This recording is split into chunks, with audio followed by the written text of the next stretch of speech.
लटकता हुआ ताड़ का पेड़ और पुल। एक राज्य में विक्रम सिंह नाम के एक महाराज थे। वह उस राज्य पर बहुत अच्छे से राज करते थे। उसी राज्य में एक गांव में विश्वनाथ नाम का एक आदमी रहता है। वह बहुत ही नेक आदमी था। अगर किसी को जरूरत होती और उसे मदद करनी होती तो वो अपने बारे में ना सोचते हुए उनकी मदद करता था।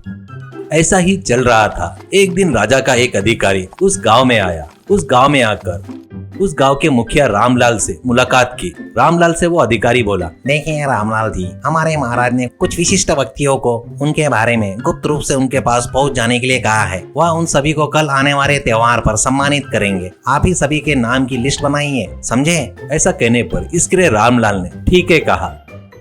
उसके बाद रामलाल ने अपने अनुसार कुछ नाम और सभी को इकट्ठा किया। उसमें एक कवि, एक शिल्पी, कुछ विषय और उनके साथ सबकी मदद करने वाले विश्वनाथ का भी नाम लिस्ट में शामिल कर दिया। उस लिस्ट के बाद वह लिस्ट लेकर राजा के दरबार में मौजूद कुछ लोगों को सौंप दिया। उसके बाद एक दिन गांव में आने के बाद रामलाल ने उन लोगों को बुलाया और कहा, आप सबको राजा के त्योहार के दिन आने के लिए कहा गया है, आपको जरूर जाना चाहिए। यह कहकर उसने सभी को बताया। इस पर सभी ने ठीक है कहा। लेकिन मन ही मन में विश्वनाथ ने सोचा, ये सब लोग किसी न किसी कला में निपुण है और मैं तो कोई प्रसिद्ध व्यक्ति भी नहीं हूँ, मुझे क्यों बुलाया? कहीं मेरी वजह से हमारा गांव अपमानित ना हो पड़े। ऐसा सोचकर फिर उसने अपने मन में शंका व्यक्त की। वो जानकर रामलाल ने कहा, देखो विश्वनाथ, मैं किसी को ऐसे ही नहीं भेजता हूँ, इसके पीछे कई कारण होते हैं। तुम बिना कुछ सोचे तुम भी उन पांचों के साथ त्योहार के दिन निकल जाओ, समझे ना? ऐसा कहते ही इस पर विश्वनाथ ने उनकी बात मान ली और ठीक है कहा। इस तरह जब त्योहार को बस एक ही दिन बचा था तो वो 6 लोग राज्य से निकल पड़े थे। वे इस तरह कई गांव को पार करते हुए जा रहे थे।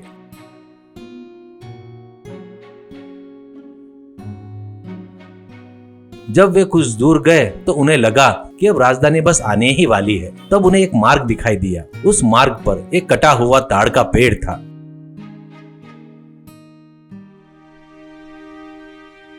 उस पर से एक एक करके बहुत सावधानी से 5 लोग चले गए।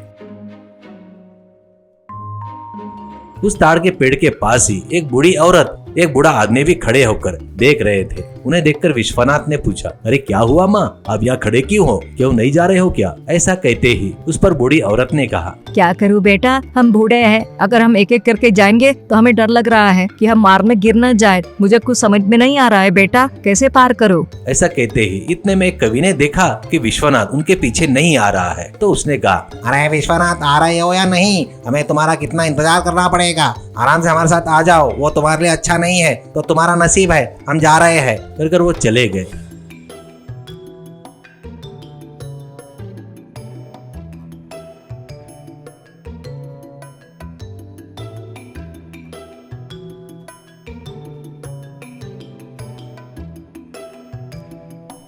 विश्वनाथ को उन बूढ़े लोगों को छोड़कर जाना ऐसा ठीक नहीं लगा था। कुछ देर उसने अच्छे से सोचा और ताड़ के पेड़ के पास आ गया।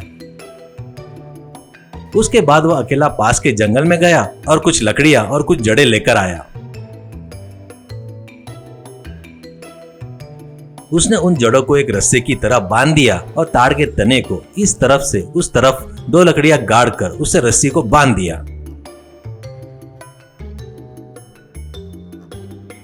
अब विश्वनाथ ने उन बूढ़े लोगों से कहा, अरे माँ, दादाजी, अब आपको इनसे डरने की जरूरत नहीं है। वो देखिए, उस रस्सी को पकड़कर आराम से उस ताड़ के तने को बिना डरे पार कर सकते हो। मुझे पहले ही बहुत देरी हो चुकी है, मेरे दोस्त बहुत दूर चले गए होंगे, मुझे क्षमा कीजिए। ऐसा कहा।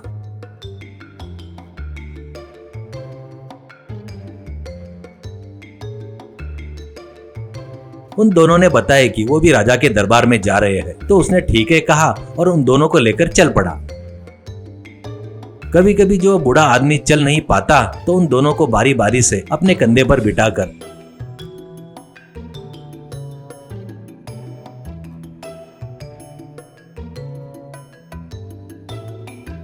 राजा के दरबार के पास पहुंचता है।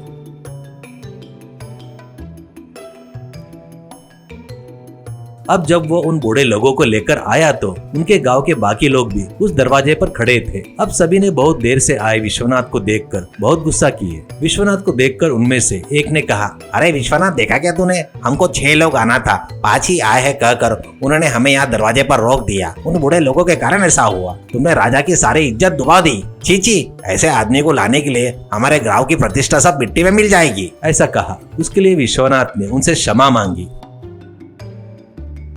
इसके बाद 6 लोग आए, इसलिए उन्हें अंदर भेज दिया गया। उन्हें देखकर मंत्री ने पूछा, देरी क्यों हुई? इस पर वहां आए उन बूढ़े लोगों ने बताया कि रास्ते में आते समय ताड़ के तने और उससे जुड़ी क्या क्या घटनाएं हुई, वो विश्वनाथ ने उनकी कैसे मदद की, यह सब बताया। यह सुनकर मंत्री ने बाकी 5 से कहा, अरे लोगों, इसे बनाने में सिर्फ विश्वनाथ को 3-4 घंटे लगे। अगर आप सब मदद करते तो आधे घंटे में हो जाता था। आपको इतनी देर बाहर खड़ा रहने की जरूरत नहीं पड़ती थी। चलो, जो होना था तो हो गया। ऐसा कहकर उन्हें दावत के लिए ले गया। उसके बाद उन सभी के लिए राजा ने भोजन का आयोजन किया। उस भोजन के आयोजन के बाद सभी की प्रतिभा के अनुसार राजा के दरबार की तरफ से परीक्षाएं रखी गई। उनमें से कुछ सफल हुए, कुछ असफल रहे।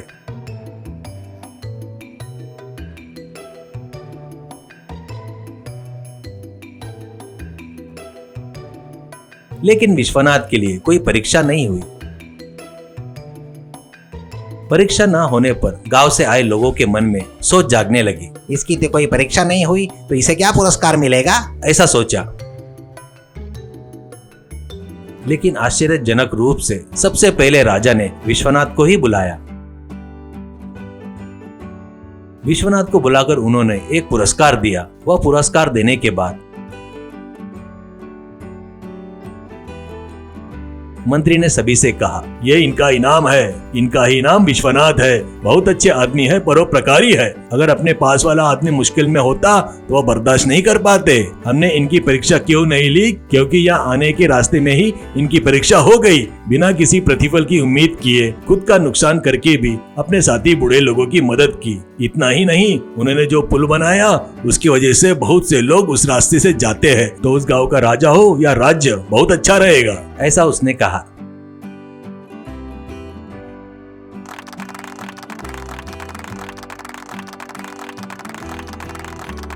गांव से उसके साथ आए बाकी 5 ने अपनी गलती के लिए सिर झुका लिया।